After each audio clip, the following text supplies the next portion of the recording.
So most people that are busy people that like have a family and have a job that keeps them pretty busy, they have to hire somebody. You know what I mean? Whether it's like a nanny or a housekeeper or something like that. And so trying to find somebody to hire is just like I was determined that I was going to find somebody great, and I did, and I got lucky. Well, actually, I don't even know if I got lucky. I worked my ass off, Right. like, and went through 100 interviews, but like a lot, they were online, like questions. I would go through questions first, but I was just like determined to find somebody really great. And like on Indeed, that's a damn free for all indeed. But then on LinkedIn, at least there's a picture, like because you don't know if it's a guy or a girl. You don't know anything. And which can be good about not knowing because one thing I found out was like Mhm. the people I linked up with a lot of times, like they're the people that I had the same ideas with and we matched up. I would have never thought but there was 2 other people besides Luke who is so amazing, and I do feel like I got lucky. But so, like, they were people I woulda never even thought, like this one guy in Atlanta, he was this older black man that, like, he was so smart, but we had the same ideas about stuff, but he was in Atlanta, and I need somebody in Nashville, Mhm. and Luke is just perfect. I just think I just feel lucky we Must got be in the name. together. I got a son named Luke. Y yes.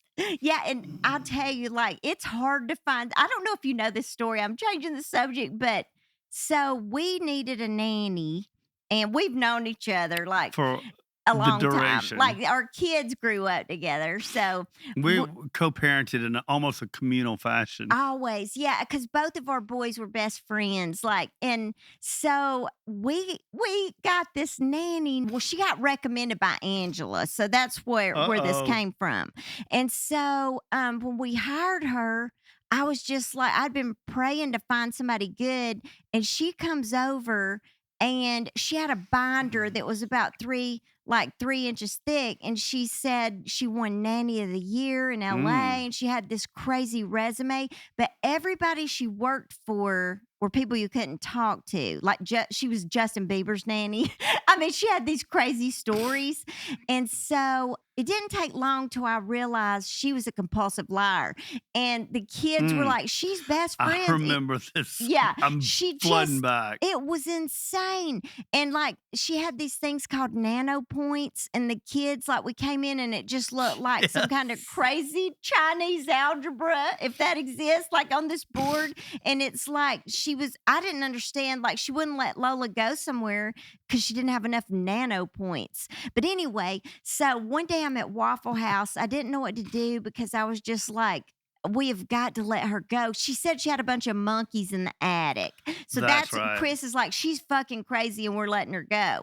So then at Waffle House, I was there with Missy Gallimore, a friend of mine, and Faith Hill. And Faith Hill, like, I guess she's just had a lot of employees through the years. She was like, "You just got to let her go and don't look back." And I said, "Yeah, but she was Nanny of the Year." And she's like, "There's no such thing as Nanny of the Year. That doesn't even exist." Those are the type of wise conversations that happen at Waffle House.